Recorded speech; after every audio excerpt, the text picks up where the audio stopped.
ensuring the son who bled them dry gets everything, while the son who bled for them gets nothing. Are you kidding me? This is exactly why you shouldn't blindly trust your family with your wallet. We have a completely insane story today about a guy who funded his entire family, only to get stabbed in the back. And his revenge is glorious. Let's get right into. My parents gave the entire inheritance to my brother in their will and excluded me, so I stopped paying their bills. But weeks later, my mom told me the mortgage was due. I blocked her. My name is Arthur, and I need to tell you something that completely shattered my world 3 weeks ago. I am 48 years old, a construction project manager, and a man who has built his life on concrete, calluses, and sweat equity. For the past 9 years, I have been the one keeping my family afloat financially. Every month, without fail, I have paid for my parents' groceries, their medications, their doctor visits, utility bills, and the relentless house maintenance for both properties our family owns. I never complained.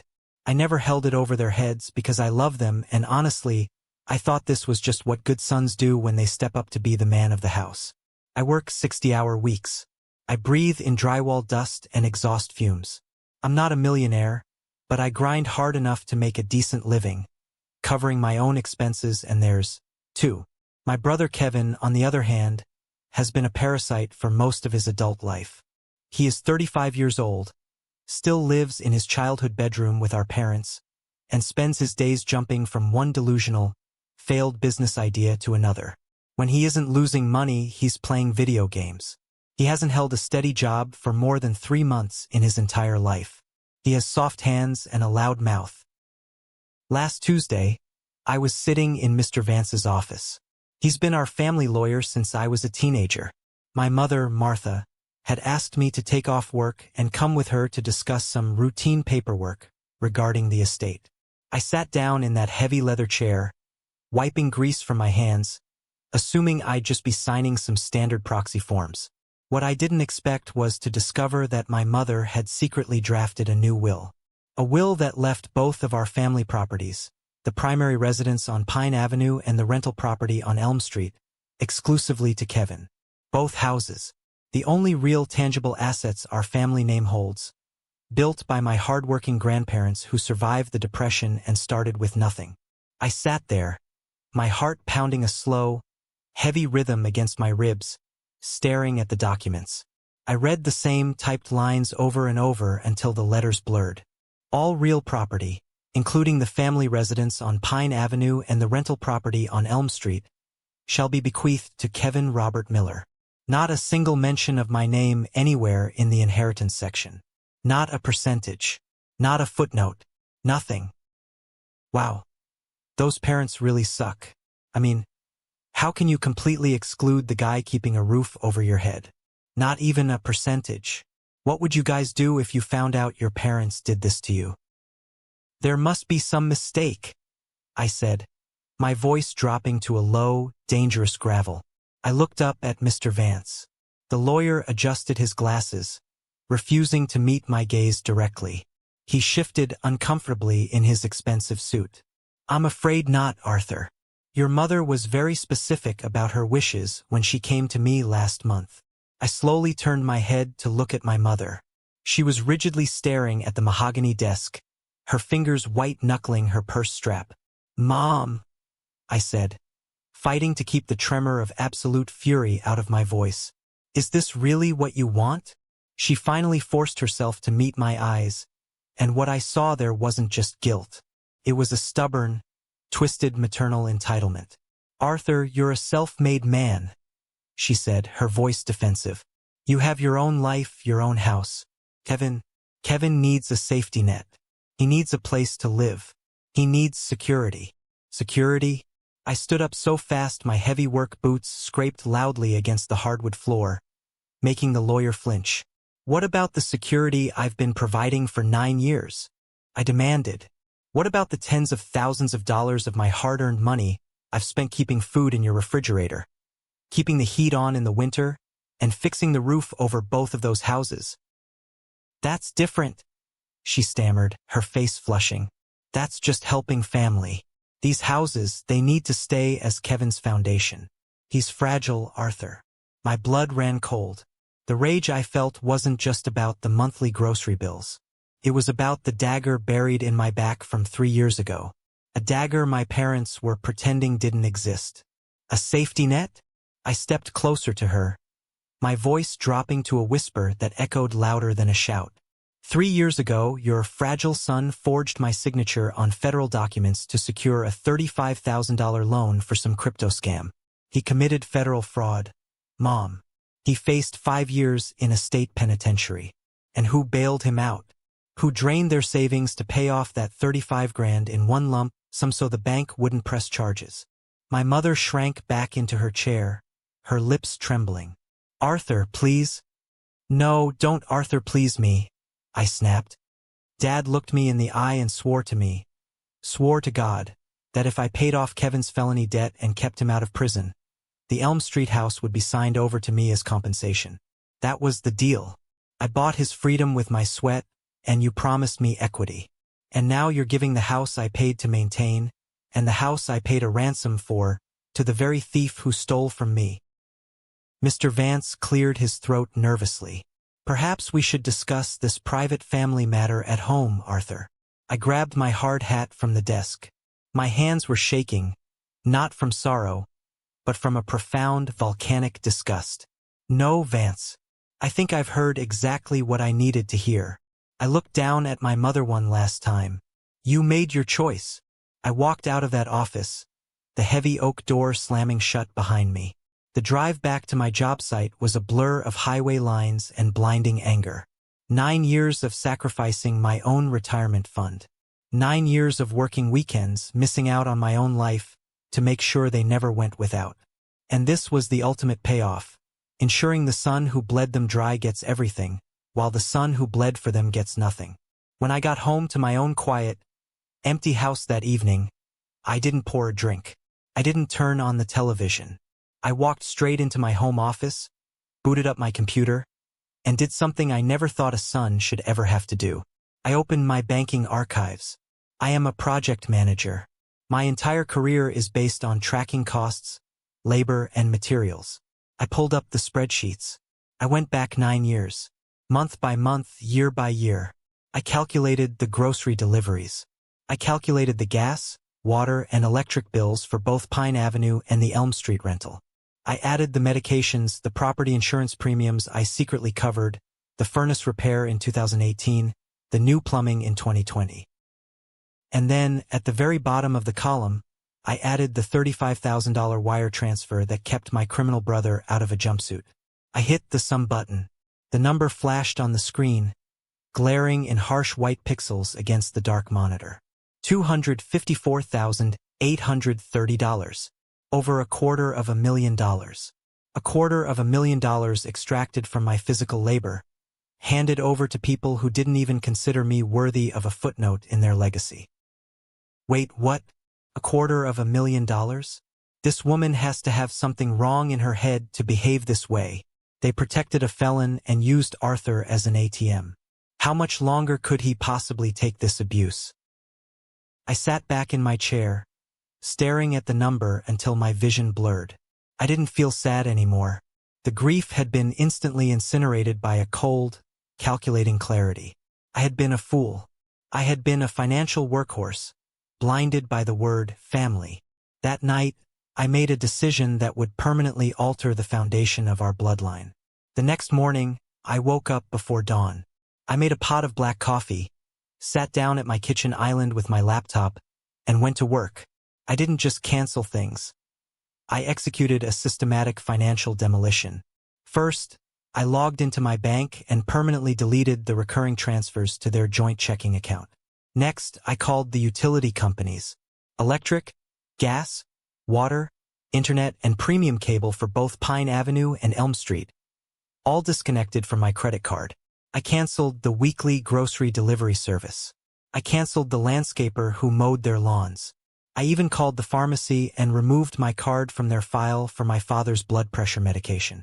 Every click of the mouse, every phone call, felt like a 100-pound cinder block being lifted off my chest. For 9 years, I had carried the suffocating weight of their survival. By 8 a.m., I had brutally severed every single financial artery I had built for them. Then I printed out the spreadsheet.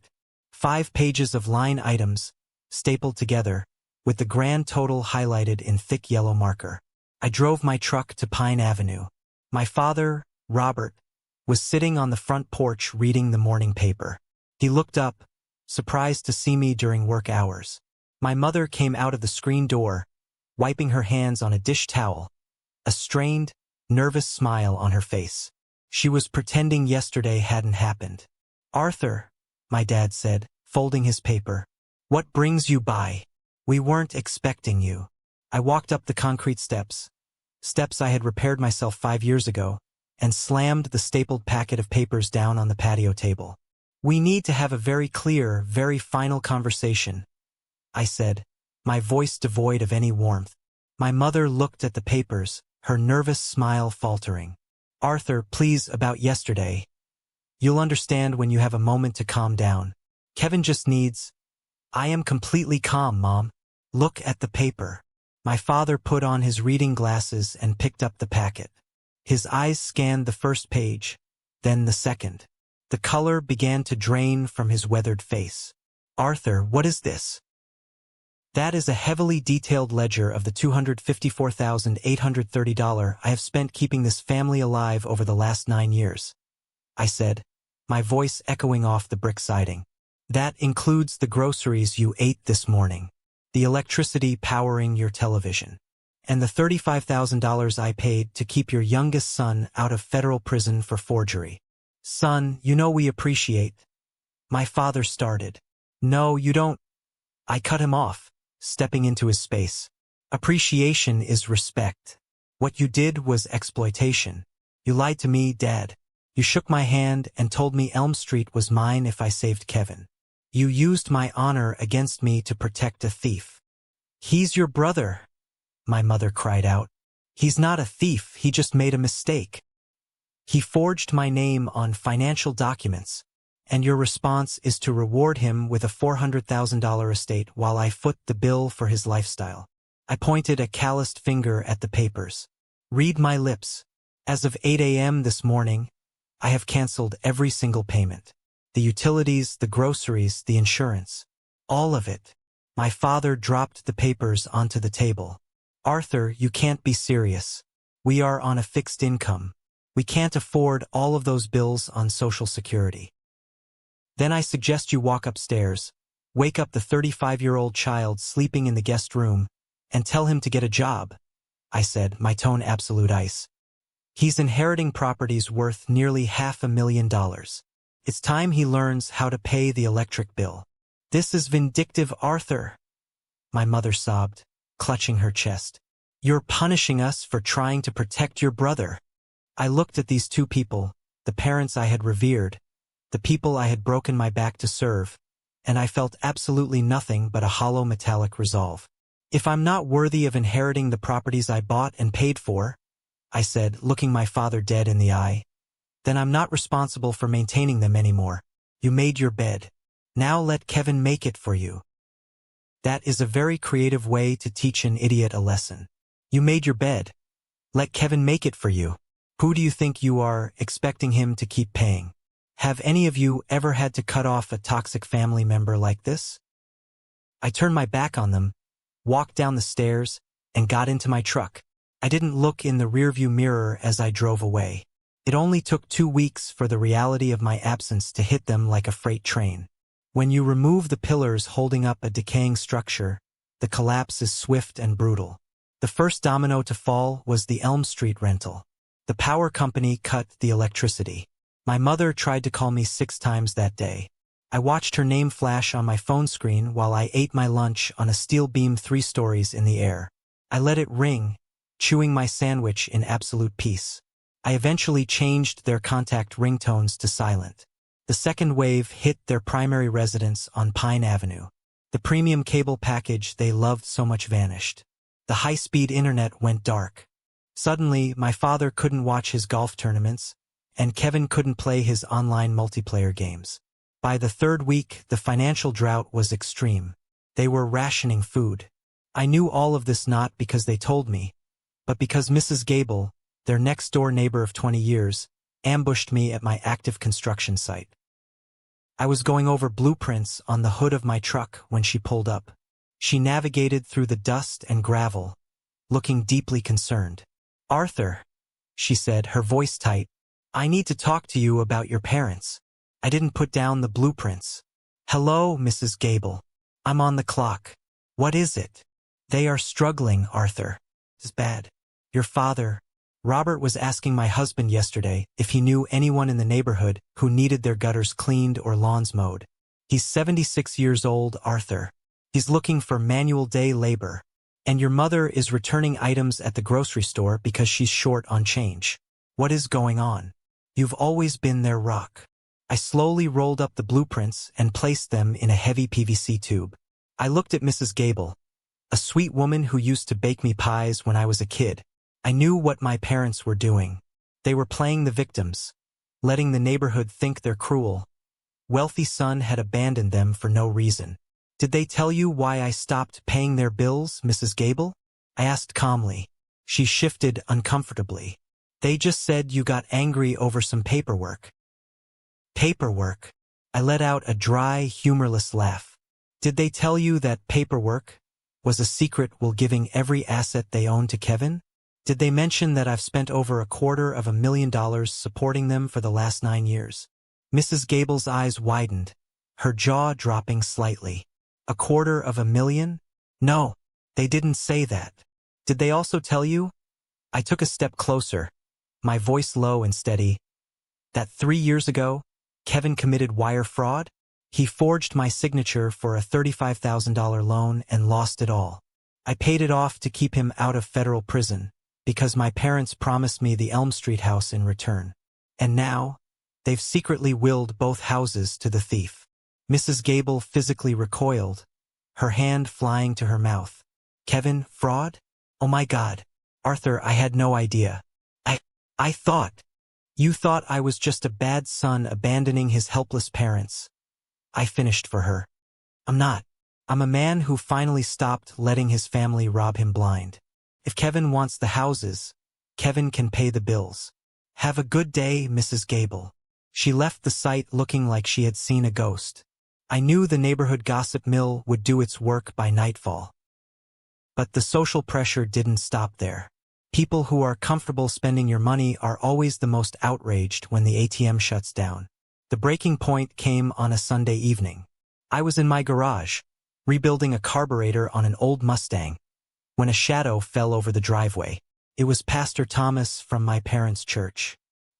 He stood there in his dark suit, holding a Bible, looking at my grease-stained hands with a mixture of pity and righteous judgment. "Arthur," he said in his practiced, soothing pulpit voice, "your mother came to see me. She is a broken woman.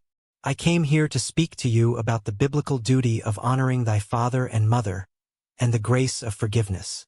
I wiped my hands on a heavy shop rag, tossing my wrench onto the workbench with a loud metallic clatter. I didn't invite him inside. "Pastor Thomas," I said, leaning against the fender of the car. "I respect the collar, but I don't need a sermon in my own garage. Let me ask you a theological question." He blinked, clearly thrown off by my aggressive stance. "Go ahead, son. If someone in your flock robbed his own brother of $35,000 through felony fraud, and the parents rewarded that thief with the entire family estate while simultaneously draining the victim's wallet for 9 years to fund the thief's lifestyle, what would you call that? Would you call that a family? Or would you call it a cartel?" The pastor's face flushed. He opened his mouth, then closed it. "Earthly possessions are fleeting, Arthur. Bitterness rots the soul. Family is bound by blood and unconditional love." "Unconditional love?" I scoffed, pointing a stained finger at him. "My love was unconditional for 9 years. Their love was highly conditional. It was conditioned on me remaining a silent workhorse while they funneled my labor into my brother's pockets. God tells us to forgive, Pastor. He doesn't tell us to be an accessory to our own financial execution. You want to save a soul? Go to Pine Avenue and save Kevin's." Pastor Thomas stared at me for a long moment, recognizing that there was no guilt left in me to manipulate. He offered a stiff nod and walked away. I went back to my engine, my hands steady, my conscience completely clear. The drought was working, and I knew, inevitably, the real panic was about to set in. Week 5 of my financial embargo. The structural integrity of my parents' lies finally began to crack. My phone rang at 5:30 a.m. on a Tuesday. The caller ID showed my mother's cell phone. Normally, I would have ignored it, but something about the hour told me this wasn't just a guilt trip. This was an emergency. I answered, putting the phone on speaker while I laced up my steel-toed boots. "Hello," I grunted. "Arthur." "Oh, thank God you answered." My mother was hysterical. She wasn't just crying. She was hyperventilating, her voice shrill with raw terror. "Arthur, you have to help us. Please, I am begging you. We're going to lose everything." I paused, a bootlace wrapped around my fingers. "Calm down. Lose what?" "The house. The Elm Street house," she sobbed. "We got papers delivered yesterday. A notice of default. The bank is foreclosing, Arthur. They're going to take it." I frowned, my mind instantly analyzing the variables. "Foreclosure? Mom, what are you talking about? Grandpa paid off Elm Street in 1995. There is no mortgage on that property." The silence on the other end of the line was deafening. All I could hear was her ragged breathing. "Mom," I said, my voice dropping an octave, razor sharp. "What did you do?" Your father," she stammered, the words tumbling out through her tears. "3 years ago, after Kevin's legal trouble. Your father took out a massive home equity loan against Elm Street to cover some bad investments he made trying to get Kevin's money back. We took out a mortgage. It's $1,650 a month." I stopped breathing. The room seemed to tilt. A $1,650 a month mortgage. "How?" I demanded, the pieces falling into a horrifying puzzle in my brain. "How are you paying a $1,600 mortgage on your Social Security?" We weren't," she whimpered. A cold, absolute rage washed over me, freezing the blood in my veins. 3 years ago," I said, my voice deadly quiet, "you told me the county did a reassessment. You told me the property taxes on both houses had skyrocketed. You asked me to increase my monthly deposits to cover the taxes. I gave you an extra $1,700 a month. For 3 years. Arthur, please understand. You lied to me?" I roared, the sound echoing off the walls of my kitchen. "You didn't just use my money to buy groceries. You lied to my face, stole my money under false pretenses, and used it to pay the secret mortgage on a house you had legally willed to Kevin." "Oh my God." She lied to his face and used his money to pay the secret mortgage for the house she gave to Kevin.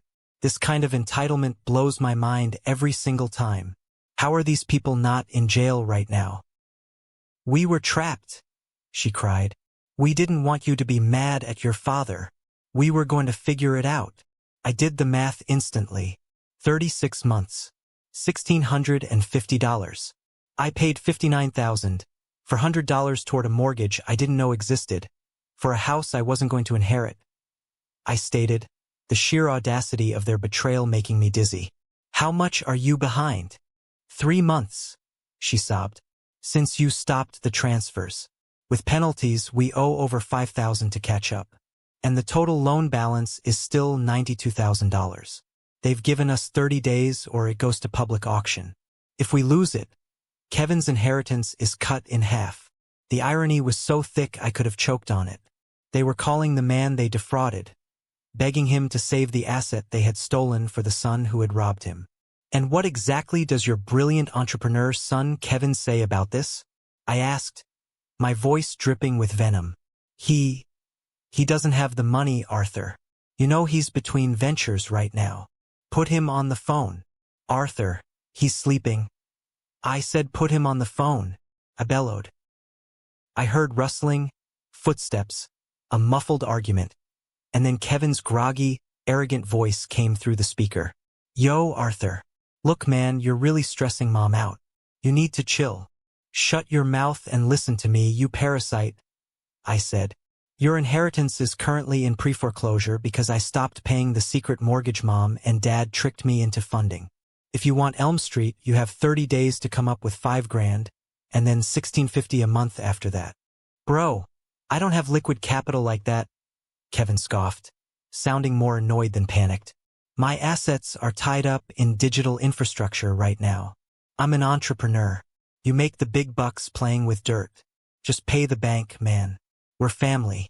Tell you what, if you save the house, I'll talk to Mom about cutting you in for 20% of the will. Sound fair? 20%.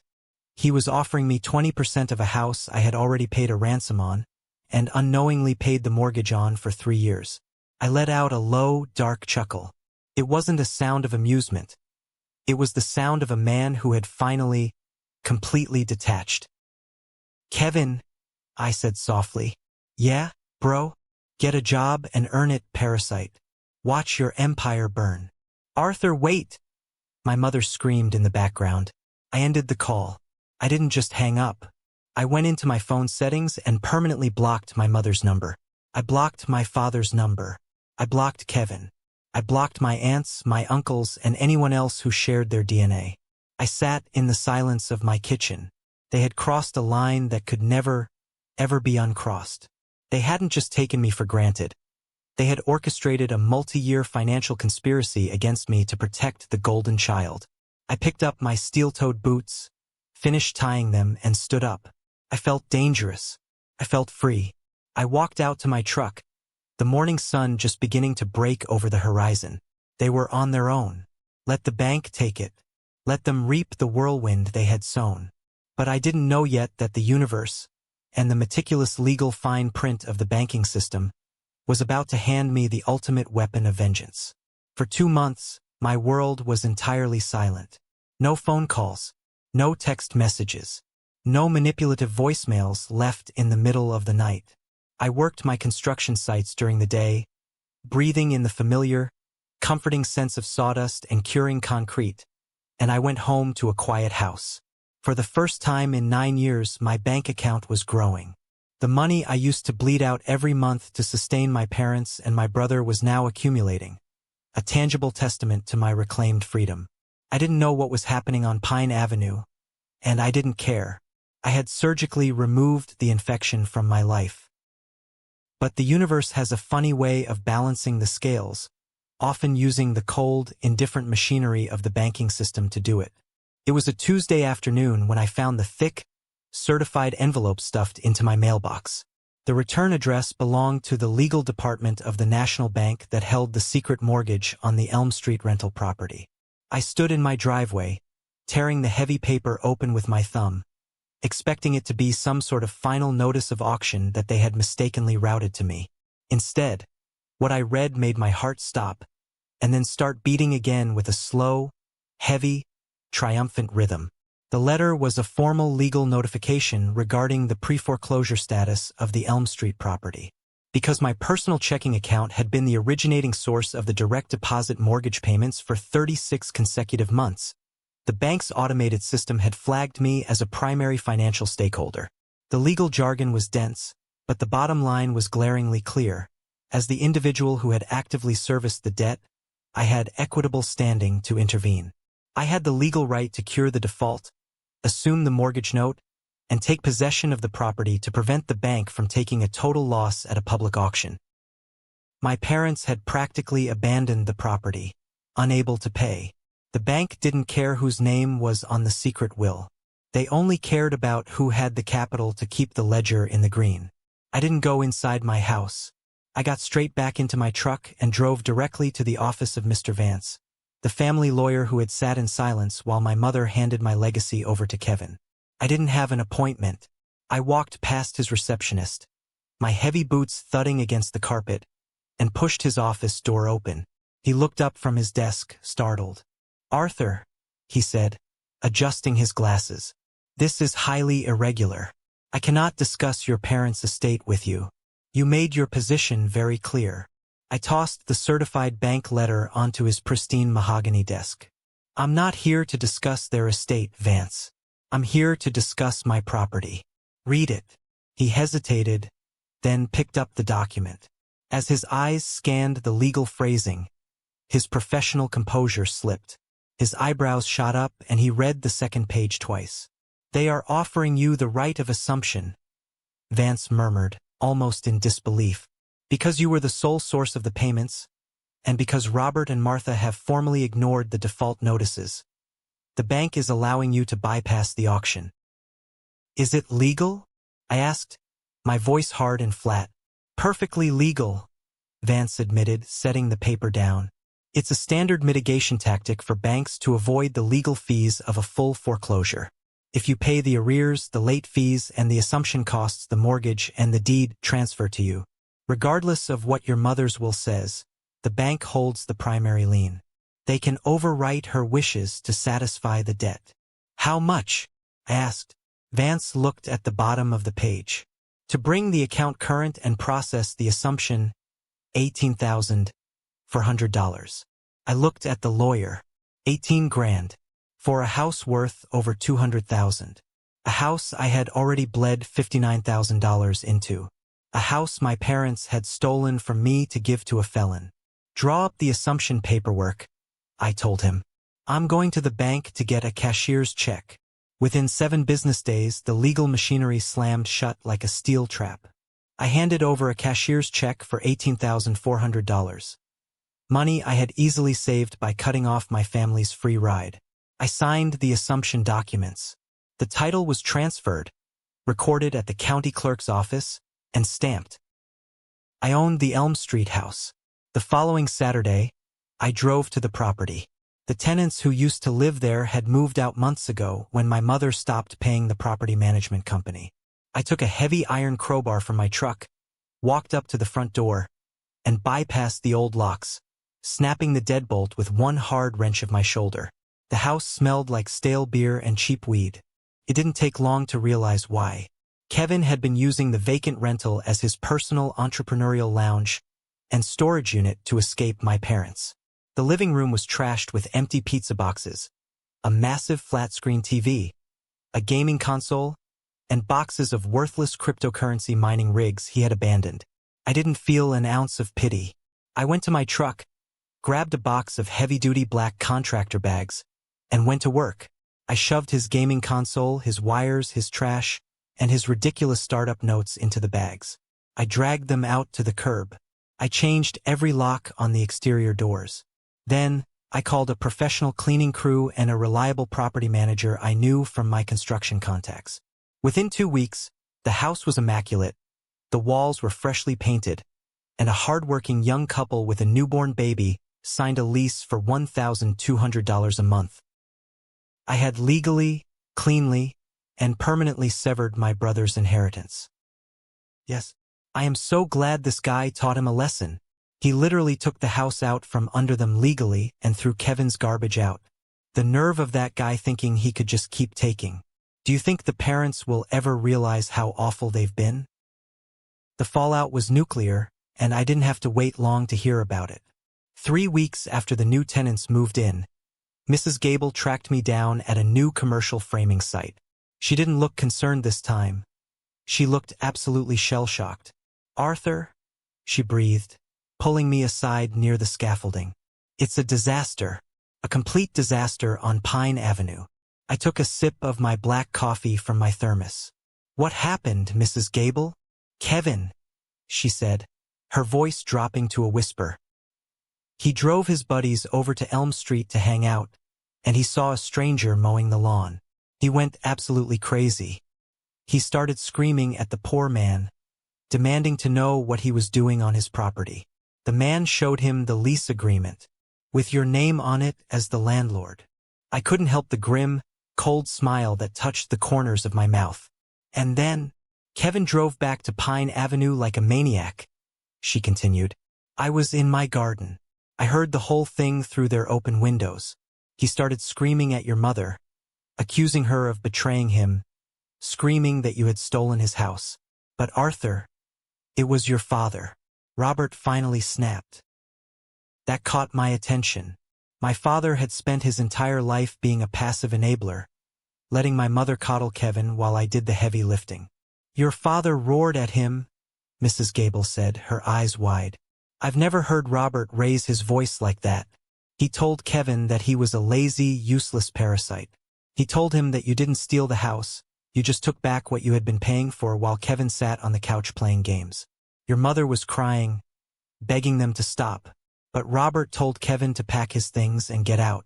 He threw him out, Arthur.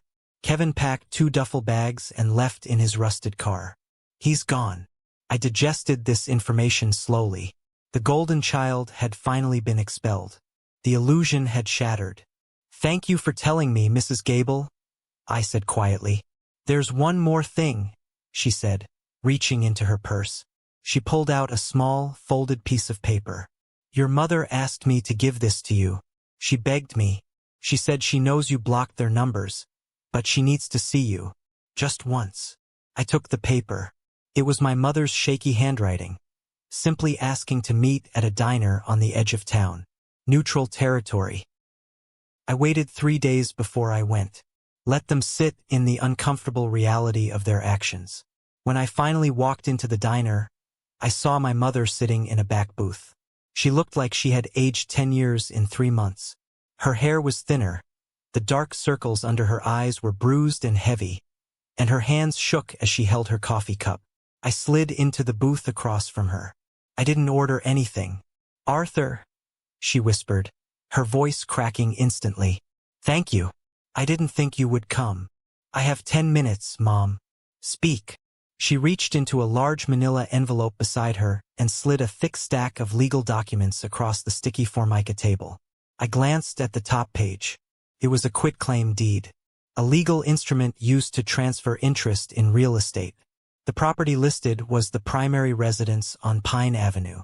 I had Mr. Vance draw it up yesterday, she said, tears spilling over her eyelashes, cutting tracks through her makeup. It's yours, Arthur. Pine Avenue. I signed it. It's notarized. We are transferring the house into your name entirely. Free and clear. I stared at the paperwork. What's the catch? Are you expecting me to turn the financial tap back on? No, she sobbed, shaking her head frantically. No catch. No conditions. Arthur, when Kevin started screaming at me, when he looked at me with such pure hatred because he couldn't get free money anymore, it broke the spell. I saw him for what he is, and I saw what we did to you. We treated you like a bank, not a son. We took your sweat and your honor and we threw it away. I don't want your money. I just want you to have what you earned. It's the only way I can sleep at night. I looked at the woman who had birthed me, a woman completely broken by the realization of her own toxic parenting. I picked up a pen from my jacket pocket, clicked it, and pulled the documents toward me. But before I signed the acceptance, I looked her dead in the eye. I will take the house, I said, my voice vibrating with absolute authority, because it is rightfully mine, and I will make you a deal. You and Dad can live in Pine Avenue, rent-free, for the rest of your natural lives. I will pay the property taxes. I will pay for major structural repairs, because it's my asset now. Her face lit up with a desperate, pathetic hope. Oh, Arthur, thank you. I am not finished. I cut her off. I will give you $350 a month for groceries. Not a penny more. You will pay your own electricity, your own water, your own cable. You will live within your Social Security means. But here is the blood oath condition, Mom. Listen to me very carefully. She nodded frantically, hanging on my every word. If Kevin ever sets foot in that house again, if he ever moves a single box into that garage, if you or Dad ever ask me to give him a dime, or bail him out of another one of his fraudulent schemes, the deal is dead. I will legally evict you, sell the house to a developer, and you can go live in a state-run nursing home. Do we have an understanding? She didn't hesitate. Yes, Arthur. We understand. Kevin is out. I signed the papers. I had conquered the empire that tried to exile me. I owned it all. But Kevin, desperate and cornered, wasn't ready to surrender just yet. A cornered rat will always try to bite, even if it has no teeth. 2 weeks after the deed to Pine Avenue was recorded in my name, my cell phone rang. It was a local number I didn't recognize. I answered it while reviewing a supply manifest at my desk. Arthur Miller? A slick, overly confident voice asked. Speaking. Who is this? My name is David Patterson. I'm an attorney operating out of the Tri-County area. I am formally representing your brother, Kevin Miller, in a pending civil litigation regarding estate manipulation and elder coercion. I leaned back in my office chair and let out a genuine, hearty laugh. Elder coercion? That's a strong phrase for a strip mall lawyer. David. You can laugh all you want, Mr. Miller, Patterson said, his tone turning aggressive. My client has informed me that you maliciously orchestrated a hostile takeover of his rightful inheritance. You manipulated a bank assumption to steal the Elm Street property, and you coerced your elderly, emotionally distressed mother into signing over the Pine Avenue estate. We are preparing to file a lawsuit to have the quitclaim deed nullified and the Elm Street assumption investigated for bad faith. Is that right? I said, feeling no anxiety, only the cold, sharp thrill of an executioner about to drop the blade. And what is your client's settlement demand? My client is willing to be reasonable, Patterson said smoothly. If you immediately transfer Elm Street into his name and return Pine Avenue to your parents' estate, we will decline to pursue damages for your financial abuse. Financial abuse? I repeated, tasting the sheer audacity of the words. David, let me ask you a question. Are you working this case on a contingency fee? Hoping for a quick settlement payout so you get your 30%? My fee structure is irrelevant.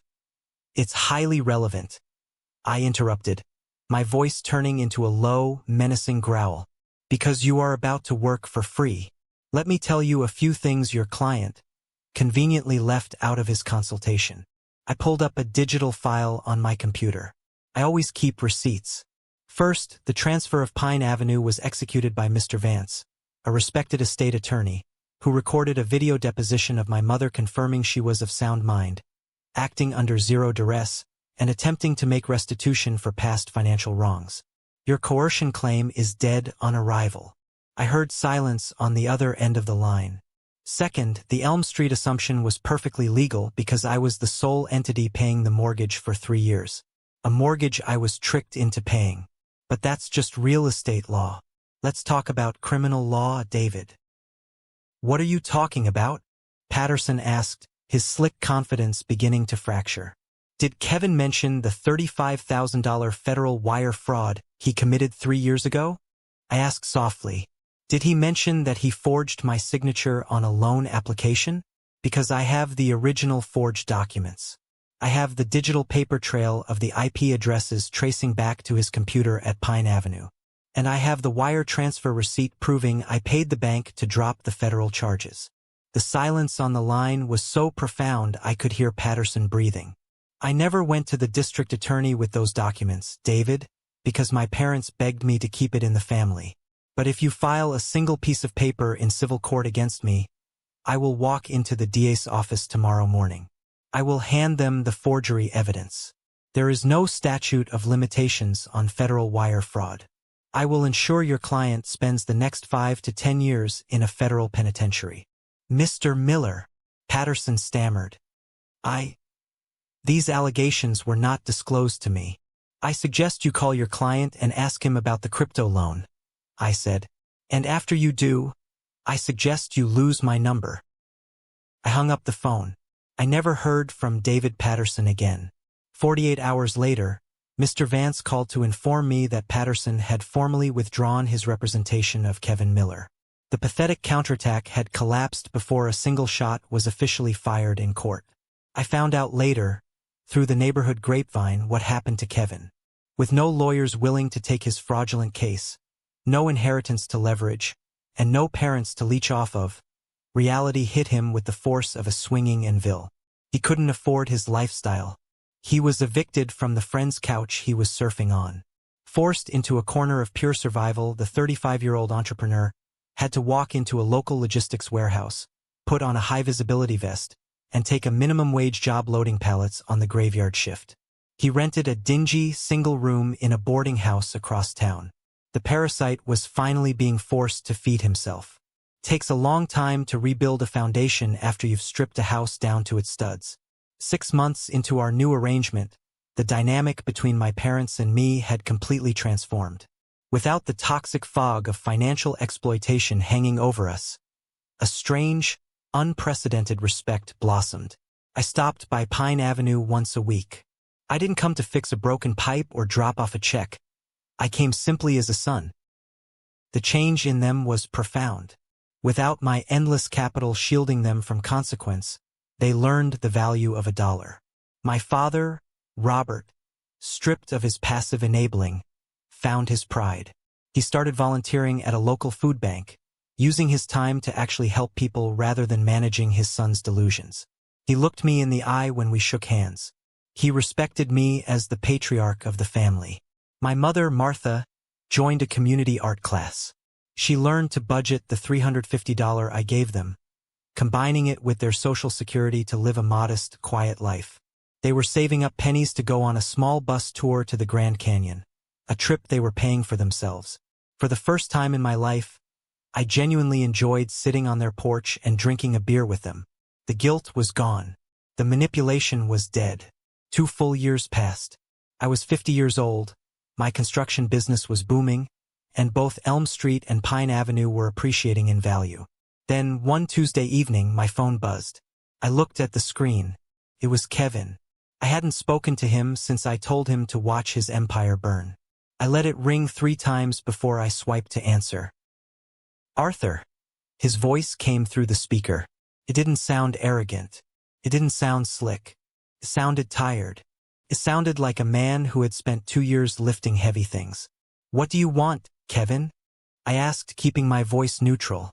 "I'm not asking for money," he said quickly. "I swear. I just wanted to call you. I'm getting married next month." I paused, genuinely surprised. "Married?" "Yeah. Her name is Sarah. She's an ER nurse. She works the night shift. She's tough, Arthur. She doesn't take any of my crap. When we first met, she looked at my life, my excuses, and she told me I was pathetic. Nobody had ever said that to my face before, besides you." I listened, leaning against my kitchen counter. "Is that right?" "Yeah. Look, Arthur. I've been working at the warehouse for 2 years. I just got promoted to a floor supervisor. I pay my own rent. I pay my own car insurance. I have calluses on my hands." He took a ragged breath. "I'm calling to apologize. For the fraud. For the entitlement. For everything. Sarah made me realize that I was a child. And I understand now why you did what you did. You didn't steal anything from me. You took back what you built." I stared at the wall, feeling a heavy knot in my chest slowly begin to untangle. I didn't forgive him instantly. You don't erase $250,000 in federal fraud with one phone call. But I recognized the tone in his voice. It was accountability. "I know I don't deserve it," Kevin continued quietly, "but I'm sending an invitation to the wedding. I'd like you to be there. Mom and Dad are coming. I want my brother back. If you're open to it. Send the invite, Kevin," I said. "I'll read it." I went to the wedding. I sat in the back pew. Kevin looked older, his face leaner, his posture lacking that arrogant slouch he used to carry. Sarah, his bride, was exactly as he described, sharp-eyed, grounded, a woman who demanded sweat equity from her partner. During the reception, Kevin walked over to my table, shook my hand firmly, and looked me in the eye. No demands, no requests, just a man acknowledging another man. We didn't become best friends. We probably never will. But we started having dinner once a month. The family hadn't been destroyed. It had been forcibly amputated, cauterized, and allowed to heal properly. Today, 5 years after that devastating revelation in Mr. Vance's office, I am standing on the porch of the Pine Avenue house. My parents passed away peacefully within 6 months of each other last year. They died knowing they had finally done right by me, and knowing Kevin was standing on his own 2 feet. I own the house free and clear. I walk through the empty rooms, the hardwood floors creaking under my boots. I trace my fingers over the door frames I repaired, the walls I painted, the the roof I kept from leaking. People sometimes ask me if I regret being so ruthless. They ask if taking the houses and cutting off the money was too brutal. They tell me family is family. I tell them they don't understand the real definition of family. Family isn't a blank check. Family isn't a suicide pact where the responsible drown to keep the irresponsible afloat. Love without respect isn't love at all. It's just exploitation wearing a mask of obligation. Sometimes, the most loving thing you can do for a parasite is to cut off the host. Sometimes, a family has to fall apart completely before it can be rebuilt on a foundation of concrete instead of sand. I didn't just inherit 2 houses. I secured my legacy. I forced my brother to become a man. I gave my parents the gift of independence before they died. And I learned the most vital lesson a man can learn in this world. You can't buy respect, and you sure as hell shouldn't finance your own disrespect. The ledger is balanced. The debt is paid. And for the first time in my life, I am entirely at peace. Man, I am vibrating with energy right now. This is the definition of karma. Arthur wasn't just a victim. He was an absolute titan who finally woke up. His parents were straight-up financial predators. They used the idea of family as a weapon to bleed him dry for $254,830 to protect a literal felon. And the fact that they tried to sue him for elder coercion when they were the ones committing fraud? That's wild. I have zero sympathy for Kevin ending up in a boarding house working the graveyard shift at a warehouse. He got exactly what he deserved. And honestly, Arthur letting his parents live in the house rent-free but cutting their cash to $350 was way more generous than I would have been. I would have sold that house and let them figure it out. This story proves that unconditional love does not mean unconditional financial support. User Toxic Family Survivor says, OP is a hero. My parents did something similar with my deadbeat sister. You have to cut the cancer out. I feel you, Toxic Family Survivor. It is insane how parents will literally sacrifice their successful kid to coddle the useless one. You are 100% right. Cutting them off is the only cure. Stay strong. User Devilboy99 says, Nah man. Evicting your own brother and leaving your parents to starve is too far. Family is family. Are you serious right now, Devilboy99? Did we even read the same story? The brother committed federal fraud and the parents helped steal over 200 grand. Family doesn't commit fraud against you. Arthur didn't leave them to starve. He put a roof over their heads when they deserved the streets. You need to get your priorities straight. User Reality Check 101 says, the real MVP here is the lawyer Vance who practically handed him the keys to take back the houses. Yes. Reality Check 101. Vance finally woke up and did the right thing. Though honestly, he sat there quietly while the mom did her dirty work in the beginning, so he owed Arthur big time.